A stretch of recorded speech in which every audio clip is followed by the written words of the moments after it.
बिस्मिल्लाहिर्रहमानिर्रहीम और अस्सलामुअलैकुम।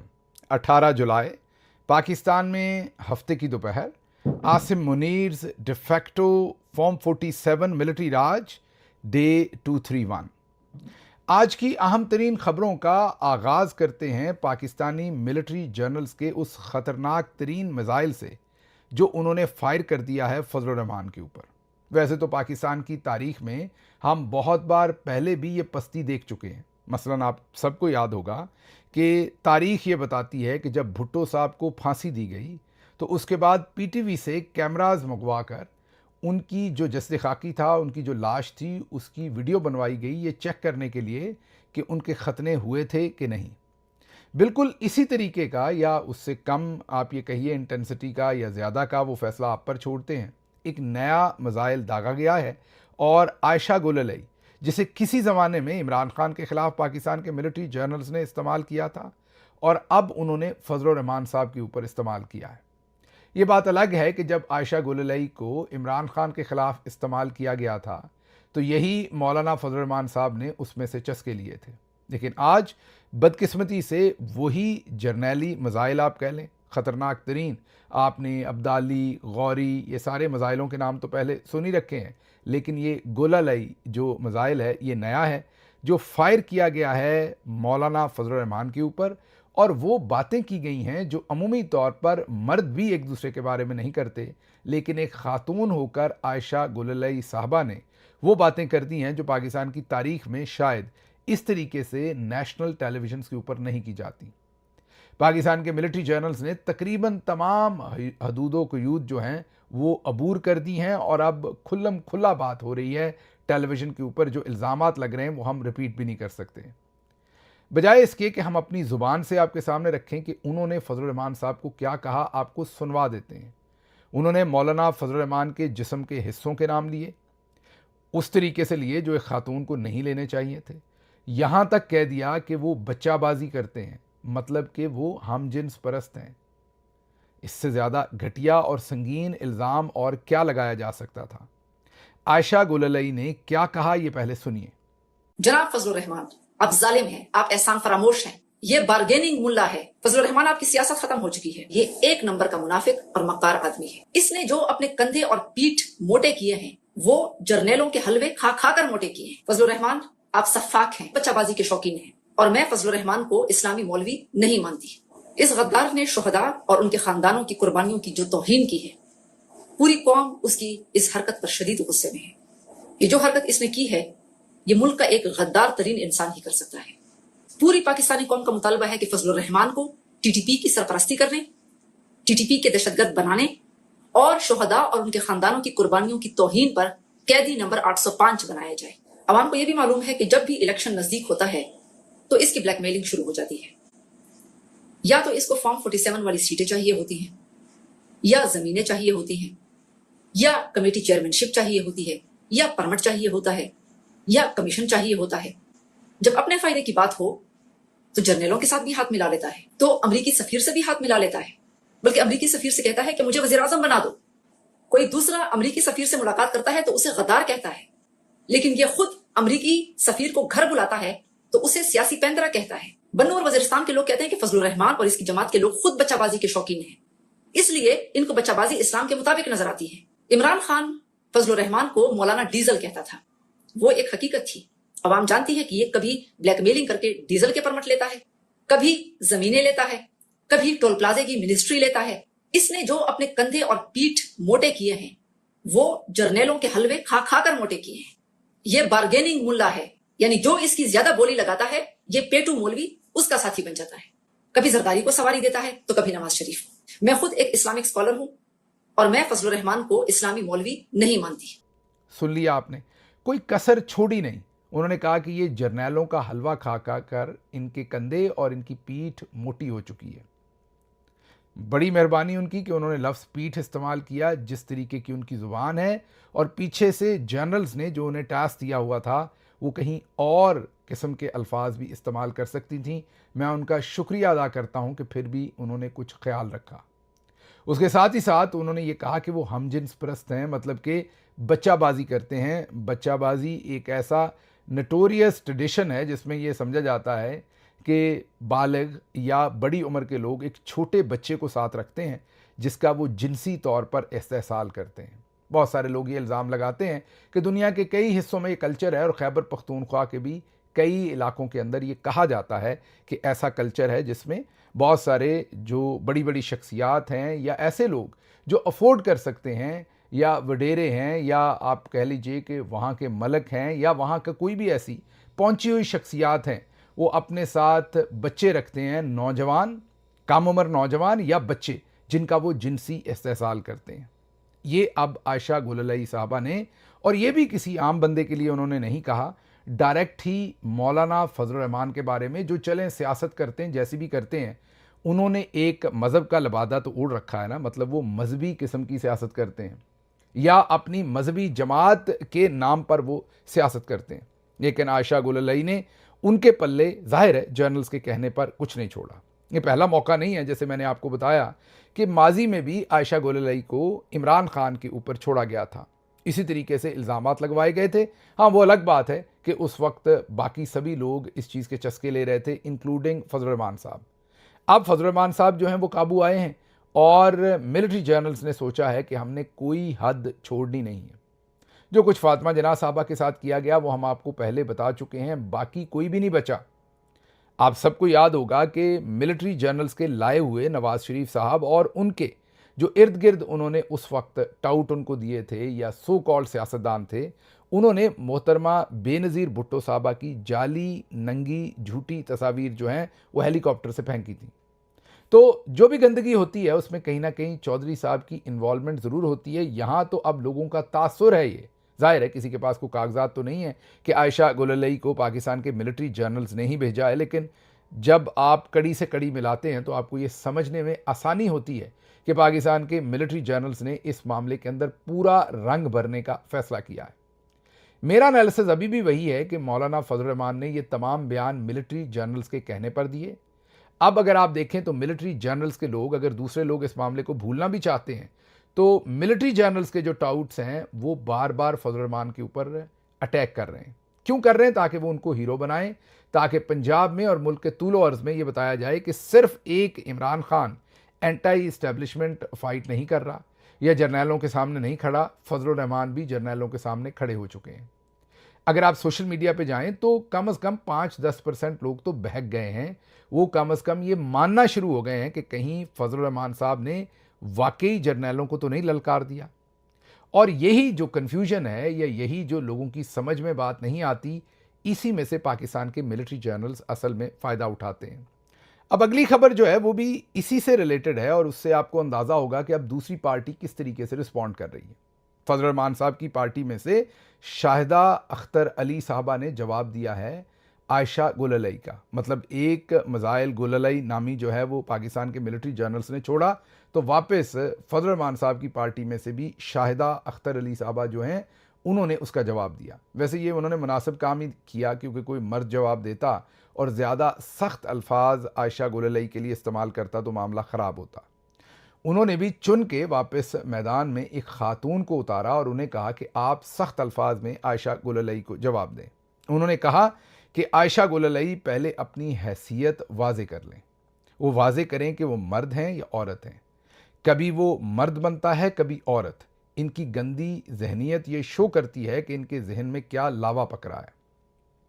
अल्हम्दुलिल्लाह हमने जब भी मौलाना साहब को देखा, या तो वो इबादत करते हैं या तो सियासत करते हैं। जो भी मौलाना फजल रहमान के हवाले से इस तरह की ज़ुबान इस्तेमाल करता है वो अपने जहन की अक्कासी करता है। आयशा गोललई साहिबा ने मौलाना साहब पे बड़े संगीन इल्ज़ामात लगाए हैं कि मौलाना साहब जर्नेलों का खा खा के अपने कंधे और अपनी पीठ उन्होंने मोटी की है। अस्तग़फिरुल्लाह, मैं सख्त कंडेम्ड करती हूँ। और जिस खातून ने भी ये बात की है, पहले वो अपनी हैसियत वाज़ेह करे। वो कभी मर्द बनता है, कभी औरत बनता है, पहले वो अपनी जिन्स तो बताए कि वो क्या है। पगड़ी बांध के आना पार्लियामेंट में, अपना तमाशा बनाना मुझे नहीं अच्छा लगता कि मैं उसके लिए खातून होने के नाते ये अल्फाज इस्तेमाल करूँ, लेकिन इस तरह गंदी अल्फाज और जहनीत शो करती है कि उनके जहन में क्या लावा पक रहा है।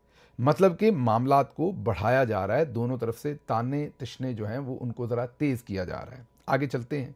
JUI फे मौलाना फजल रहमान साहब की पार्टी के खैबर पख्तूनख्वा के अमीर मौलाना अताउर रहमान ने भी एक प्रेस कॉन्फ्रेंस की और बहुत ही धुआंधार प्रेस कॉन्फ्रेंस की। एक तो उन्होंने कहा कि मौलाना का जो बयान था शहीदों के बारे में उसे तोड़ मरोड़ कर पेश किया गया है।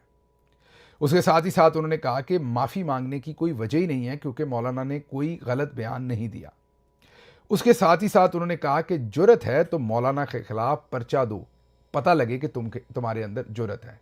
मतलब वो पाकिस्तानी मिलिट्री जर्नल्स को ललकार रहे हैं कि आपके अंदर अगर जुर्रत है तो वो फजल रहमान साहब के ऊपर पर्चा देकर दिखाएं।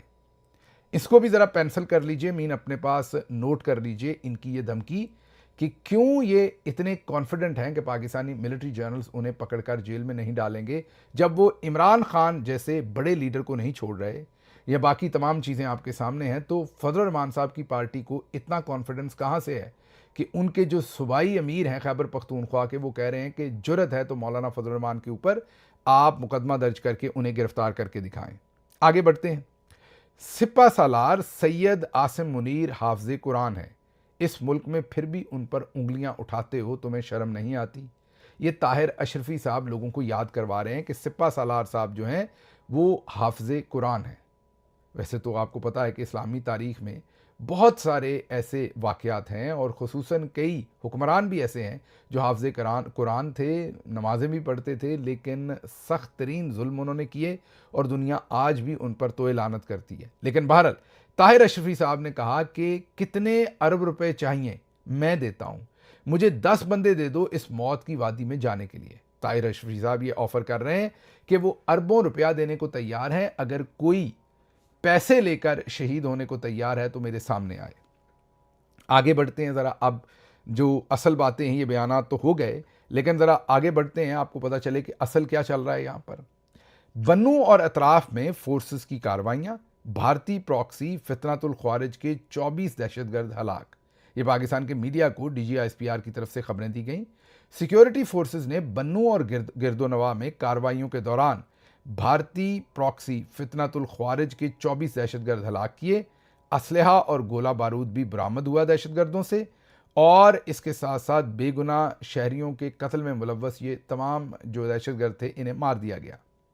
बन्नू में हालिया खुदकश धमाके के बाद इंटेलिजेंस बेस्ड ऑपरेशन तेज़ कर दिए गए और दहशतगर्दों और सहूलतकारों के खिलाफ कार्रवाइयाँ पूरी कुव्वत से जारी रहेंगी। अच्छा, मैं इससे पहले कि इस पर बात करूं, ये तो जियो टीवी ने रन किए वो टिकर्स जो DGISPR के दफ्तर ने उन्हें दिए। DGISPR साहब ने बकलम खुद एक ट्वीट भी किया। ये अलग बात है कि उन्होंने उस ट्वीट के जो कमेंट्स थे वो बंद रखे। जैसे हमने कल परसों आपको एक ट्वीट दिखाया था जिसमें लोगों के कमेंट्स नहीं खोले गए थे। DGISPR साहब को भी पता है कि कमेंट्स खोले तो लोगों ने क्या सलूक करना है, इसलिए वो बड़े आराम से अपनी बात कहते हैं, नीचे से कमेंट्स बंद करते हैं ताकि लोग उन तक अपनी फीडबैक ना पहुंचा सकें। लोग भी बड़े कमबख्त हैं, फीडबैक भी अच्छे अल्फाज में नहीं पहुंचाते, अक्सर सख्त अल्फाज इस्तेमाल कर जाते हैं, जिससे हमारे DG साहब या तो खफा हो गए हैं या डर गए हैं और वो बेचारे अब किसी सूरत भी कोशिश ही नहीं करते कि उन्होंने किसी तरह से भी अपने ट्विटर अकाउंट को खोलना है ताकि नीचे लोग फीडबैक दे सकें। उन्होंने अपने ट्वीट में क्या कहा, उन्होंने इंग्लिश में ट्वीट किया था, हम इसका उर्दू तर्जमा आपके सामने रख रहे हैं। हालिया दिनों में बन्नू ज़िला में पुलिस के खिलाफ दहशतगर्दी की सरगर्मियों में इजाफे और गाड़ियों के साथ बम धमाके के पस मंज़र में, जिसमें भारतीय प्रॉक्सी फितनातुल ख्वारिज ने कानून नाफिज करने वाले इदारों और मासूम शहरियों को निशाना बनाया। सिक्योरिटी फोर्सेस ने इन ख़तरनाक हमलों के मुजरमों और इनके सपोर्ट नेटवर्क को तलाश करने के लिए वसी पैमाने पर मुश्तरका इंटेलिजेंस बेस्ड ऑपरेशन किए। इसके मुताबिक गुज़िश्ता 24 घंटे के दौरान बन्नू ज़िला और इसके आसपास के इलाकों में शदीद फायरिंग के तबादले के नतीजे में भारतीय प्रॉक्सी फितनातुल ख्वारिज से ताल्लुक़ रखने वाले 24 ख्वारिज जहन्नम वासिल हो गए। अब ये टिक्कर्स तो बड़े ज़बरदस्त लगते हैं, जब जियो टीवी के ऊपर चलते हैं या उनका ट्वीट चलता है तो लगता तो यही है कि चौधरी साहब ने दहशतगर्दों के खिलाफ एक बड़ी कामयाबी का ऐलान किया है। लेकिन यहाँ कोई भी चौधरी साहब को ये पूछने को तैयार नहीं कि पहले इस बात का जवाब दीजिए कि बन्नू जैसा इलाका जो सेटल्ड है, एरियल डिस्टेंस में इस्लामाबाद के बहुत करीब है, वहाँ पर दहशतगर्द पहुँचे कैसे? आप क्या छुट्टियों पर थे? अब आपने कहा कि इंटेलिजेंस बेस्ड ऑपरेशन किए, मरबूत ऑपरेशंस किए, फैसला कौन ऑपरेशन किए, तो ये क्या आज से महीना, 2 महीने, 4 महीने, 6 महीने, साल, 3 साल जब ये दहशतगर्द इकट्ठे हो रहे थे पिछले 2-3 सालों में, तो उस वक्त क्या आप छुट्टी पर थे या आप क्या कर रहे थे? उस वक्त आपने ये सब कुछ क्यों नहीं किया? जब हमला हो जाता है, वो बम धमाकों में लोगों को शहीद कर देते हैं, उसके बाद आप ऐसे टिकट्स जारी करते हैं जैसे आपने कोई वहाँ से कप जीत लिया हो। आगे बढ़ते हैं, ज़रा अगली बात कर लें। अब ये तो हो गया, आपका ट्वीट भी आ गया जिसमें कमेंट्स आपने बंद किए हुए थे। ये तो शोहदा की तौहीन की जा रही है। ये जो हम आपके सामने वीडियो दिखाने लगे हैं, बलूचिस्तान के ज़िला ज़ियारत में कत्ल किए गए पुलिस एहलकार अताउल्ला की बहन कह रही है कि हुकूमत ने ना एम्बुलेंस दी और ना ही जहाँ पर हमें बताया गया वहाँ पर उनकी लाश थी। हम लाश ढूंढती रहीं लेकिन हमें उनकी लाश हॉस्पिटल्स में से नहीं मिली। बाद में वो कहती हैं कि उनकी लाश जो है वो बड़े जतन करके खुद से दहशतगर्दों के कब्जे में से लानी पड़ी। मतलब हुकूमत पाकिस्तान ने उनका भाई जब शहीद हो गया तो किसी किस्म का कोई ताउन उनके साथ नहीं किया, ना लाश लाने में, ना लाश लाकर दी, उन्हें खुद उसमें ज़लीलो ख्वार होना पड़ा। अब एक तरफ तो हमें दिन रात ये भाषण दिया जाता है कि शहीदों की इज़्ज़त करना सीखें। आप लोग शहीदों की इज़्ज़त नहीं करते। ये हम खुद पता नहीं किस तरीके से शहीदों की इज़्ज़त करते हैं।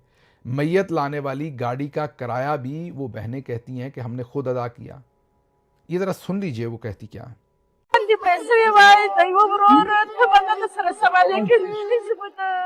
गाड़ी तक सेरा ले लागा 15,000 मार्क पली तवाते जोड़े उचासरा चेशो लागा माला 15,000 पिरा के मागा तोर कला दा इंसाफ कब खाते दा वस इंसाफ ने का दा कुछ मिनिस्टर पगुता वादर से कब रसवर के मागा समा की दौरान की दा खाखस के खस्कड़ी दी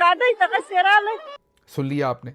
एक तरफ हमें कहते हैं कि फजल रहमान साहब ने जो बयान दे दिया वो कोई और ना दे, क्योंकि शहीदों के बारे में अगर आपने ये बयान दे दिया कि उनको तनख्वाह मिलती है या कोई और चीज़ तो आप बहुत बड़ी गुस्ताखी करेंगे। लेकिन ख़ुद देख लीजिए, आपके सामने है जो सूरत हाल बनी हुई है कि ख़ुद जो मुल्क की खातिर, वतन की खातिर शहादत दी है, जिन पुलिस एहलकारों ने, उनकी बहनें मारी मारी फिरती रहीं और उनको लाशें नहीं मिली। लेकिन ये हमें बताते हैं कि हम शहीदों का बहुत एहतराम करते हैं। आगे इंडिया से एक हैरान कुन खबर है और उसकी खबर साथ पाकिस्तान में भी मिलती है। खबर यह है कि महमूद गजनवी ने सोमनाथ के मंदिरों में मौजूद बुतों को तोड़कर गलती की थी। ये बयान जो है ये भारत के अंदर अफ़गान वज़ीर ख़ारजा के साथ मुंसलिक किया जा रहा है। हतमी खबर हम इसे नहीं कह सकते। सोशल मीडिया पर यह बहुत डिस्कस हुआ, इसलिए आपके सामने रखा। किसी रेगुलर न्यूज़पेपर ने इसे अभी तक प्रिंट नहीं किया। अब अगर ये बात दुरुस्त है, मान लेते हैं एक मिनट के लिए कि जो अफ़गान तालिबान के वज़ीर तजारत हैं जो इस वक्त भारत के अंदर हैं, वो अगर ये कह रहे हैं कि जो सोमनाथ के अंदर मंदिर तोड़े गए वो गलत था, तो चलें हम ये नहीं कह रहे कि उन्होंने क्यों कहा, लेकिन इससे लगता ये कि मुल्ला जहाँ पर भी हैं, हमारे वाले भी ऐसी पोजीशन बदलते हैं अनफॉर्चुनेटली। तो लग ये रहा है कि जो तालिबान वाले मौलवी हजरात हैं वो भी अपनी पोजीशंस इसी तरीके से बदले जा रहे हैं।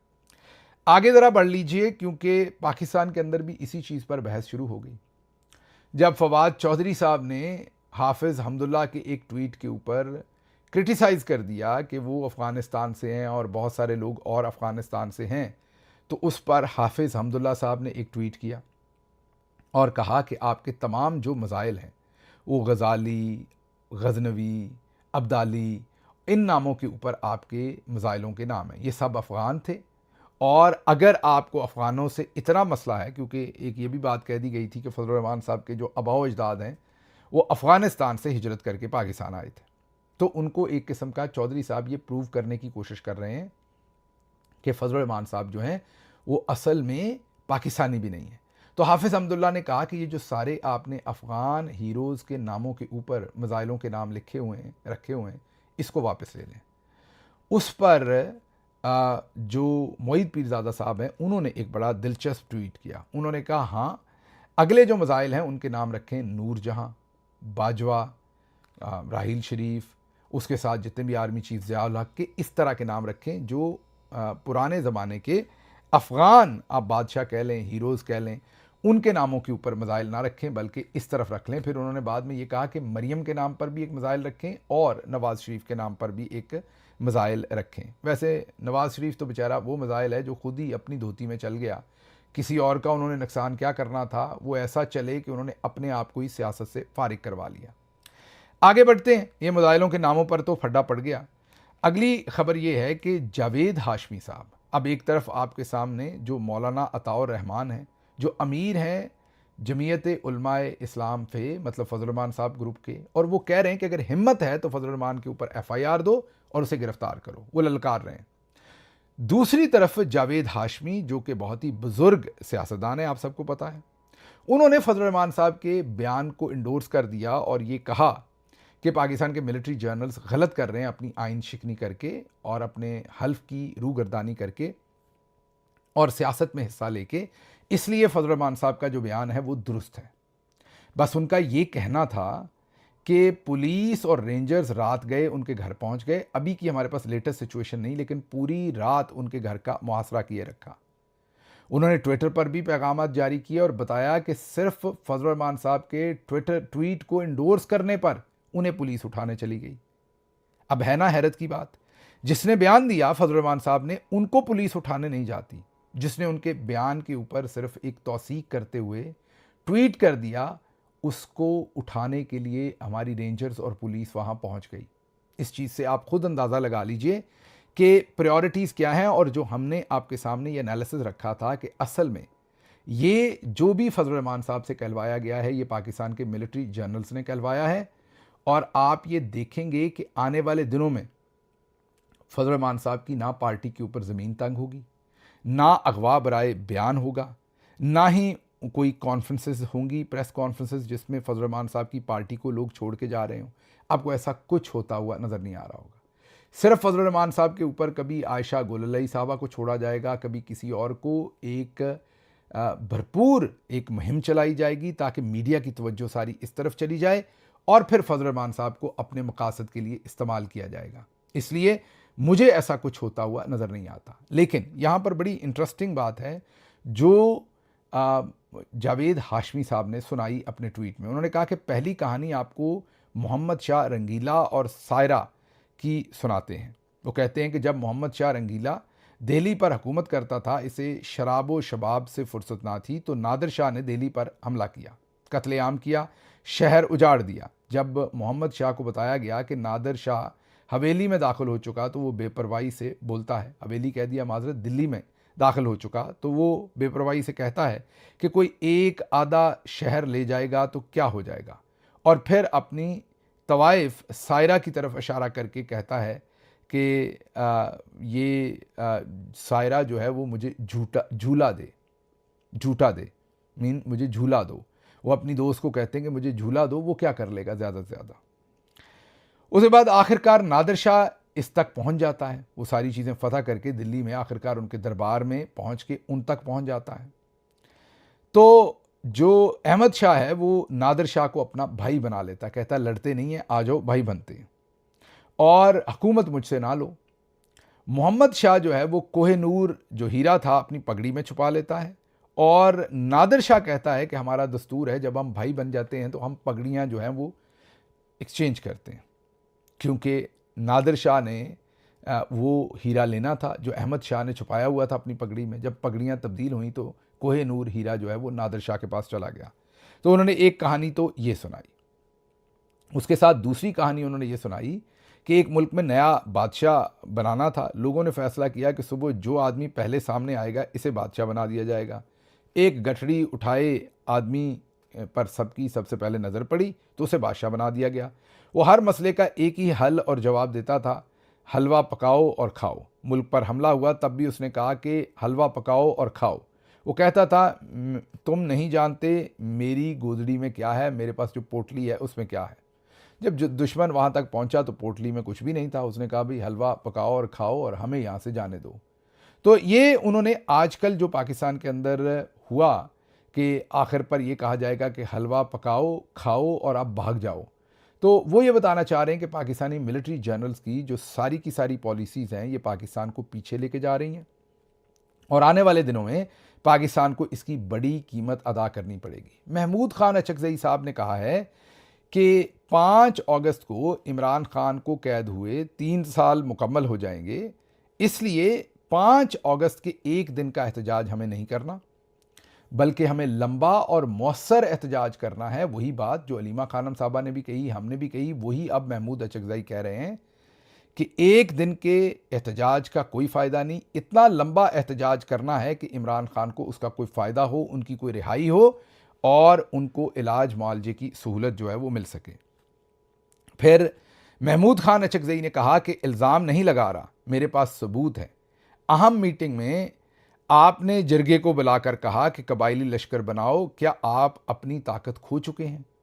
पहले फजल रहमान साहब ने यह इल्ज़ाम लगाया कि फ़ौजी कहते हैं हम नहीं लड़ेंगे, जो अवाम है खैबर पख्तूनख्वा या ट्राइबल एरियाज़ की या बलूचिस्तान में, वो जिरगे बनाए और वो लड़ें। अब महमूद खान अचकज़ई भी इसकी गवाही दे रहे हैं। दूसरी तरफ राणा सनाउल्लाह ने कहा कि अगर बलूचिस्तान या केपी में आबादी से यह कहा जाए कि वो दहशतगर्दों से लड़ने के लिए अपने अंदर कुछ अहलियत पैदा करें, तो इसका ये मतलब लेना कि रियासत लोगों को लश्कर बनाने का कह रही है, ये गलत है। वो कहते हैं बैंक्स भी तो अपनी हिफाजत के लिए सिक्योरिटी गार्ड रखते हैं। गौर करें ज़रा, एक तो ये पढ़े लिखे नहीं, ऊपर से कोशिश नहीं करते। राणा सनाउल्लाह ये कह रहा है कि बैंक्स भी तो सिक्योरिटी गार्ड रखते हैं, अगर फ़ौज नहीं लड़े और अवाम अपनी तैयारी खुद करके लड़ ले तो इसमें कौन सा हर्ज है। मतलब अब अपने टाउट्स के थ्रू पाकिस्तानी मिलिट्री जर्नल्स अवाम को ये बता रहे हैं कि हम लड़ने जोगे नहीं, या हमने नहीं लड़ना, या हमारा दिल नहीं है, आप जाने और अपना काम जाने। खुदा ना करे कल को इंडिया अगर कोई जारहियत करता है तो इस हिसाब से तो फिर राणा सनाउल्लाह साहब का बयान यही होगा कि जो फ़ौज है उसको कहने की क्या ज़रूरत है, हमें खुद ही ये मिलजुल के लश्कर बना के इंडिया का मुकाबला कर लेना चाहिए। तो इस तरफ को मामलात जो हैं वो पहुंच चुके हैं। उसके बाद अगली खबर, शेर अफजल मरवत ने एक बहुत बड़ा इल्ज़ाम लगाया अपना अलीमा खानम साहबा के ऊपर। उन्होंने कहा कि मीडिया खबर उठा लेता है कि अलीमा खानम ने खैबर पख्तूनख्वा में स्ट्रीट मूवमेंट शुरू कर दी। अब वो इल्ज़ाम क्या लगा रहे हैं, बजाय इसके कि इमरान खान की बहनों का साथ दें, बजाय इसके कि इमरान खान के लिए कुछ करें, हालांकि उनके नाम पर वोट लेकर MNA बने, चलें टाउट ही सही लेकिन बने तो सही। वो कह रहे हैं कि असल खबर ये है कि चंद दिन पहले माइनिंग के सेक्रेटरी, माइनिंग ये जो मादनियात निकलती हैं जो, उसके सेक्रेटरी खैबर पख्तूनख्वा के हुकूमत के अलीमा खानम के घर में मुलाकात के लिए गए। उसके बाद वो कहते हैं कि अलीमा खान चतराल गई हैं, चतराल में अलीमा खान के बेटे का माइनिंग का बिजनेस है या ठेका है, उनकी बहू भी वहीं की है। एक बार का जिक्र है कि इन्होंने नथिया गली जहाँ पर गवर्नर हाउस है उसमें एक इन्होंने मारूफ जो आर्किटेक्ट हैं अलीमा खानम साहबा पे इल्ज़ाम लगा रहे हैं कि उनसे कहा, अलीमा खानम साहबा ने गंडापुर को कहा कि वो जो मारूफ आर्किटेक्ट हैं उनसे ज़रा गवर्नर हाउस की तज़ीन व आराइश करवा लो। उन्होंने उसका बिल 45 करोड़ रुपए मांगा, जिसके बाद गंडापुर ने कहा कि नहीं, मैं ये नहीं कर सकता। तो अब बजाय इसके कि इमरान खान की बहनों का साथ दें, शेर अफजल मरवत साहब जो हैं वो सीधा सीधा इमरान खान की बहनों के ऊपर हमला आवर हो रहे हैं। हालांकि मैंने जैसे कहा कि वोट उनके पास आज भी इमरान खान का है, लेकिन उनको इस चीज़ का कोई असर और फिक्र नहीं है। आखिरी खबर दे दें, सरदार तनवीर इलियास ने आज़ाद कश्मीर में, ये साबिक वज़ीर आज़म है आज़ाद कश्मीर के, इन्होंने मुतालबा किया है कि कश्मीर में फ़ौजी ऑपरेशन किया जाए। अब ये इस मुतालबे पर कैसे पहुँचे? इसलिए पहुँचे कि सरदार तनवीर इलियास ने कश्मीर में 4 हलकों से इलेक्शन लड़ने का ऐलान कर रखा है। वो कहते हैं एक में तो जीतेंगे। दूसरी जानब आज उनको अपने आबाई हलके में अवाम ने दाखिल होने से रोक दिया, वहाँ फायरिंग हुई और शायद एक शख्स जहाँ भाग भी हो गया। मतलब वो अपने इलाके में दाखिल नहीं हो पा रहे, अवाम जो है वो मज़ाहमत कर रही है कि आपने अपने इलाके के अंदर भी नहीं आना। तो कश्मीर के अंदर हालात इतने ख़राब हैं कि ना पीपल्स पार्टी अपनी कैंपेन कर पा रही है और ना ही मुस्लिम लीग नवाज़। बाकी बातें तो आप छोड़ दीजिए। बहरहाल आज ज़रा तबीयत थोड़ी सी नासाज है, इसलिए वीलॉग के अंदर एनर्जी आपको कम नज़र आई होगी। मेरा ख्याल एक आध दिन ऐसे ही गला ख़राब है, कुछ बुखार है, तो आपको गुजारा करना पड़ेगा एक दिन और, शायद उसमें तवानाई थोड़ी कम होगी। मीन जो बहुत ही ज़्यादा आप ये कह लीजिए कि एक पूरे ज़ोर से वीलॉग होता है वो ये नहीं है। आपसे माज़रत, मुझे यहाँ से इजाज़त दीजिए। अल्लाह आपका हामी और नासिर हो। पाकिस्तान जिंदाबाद।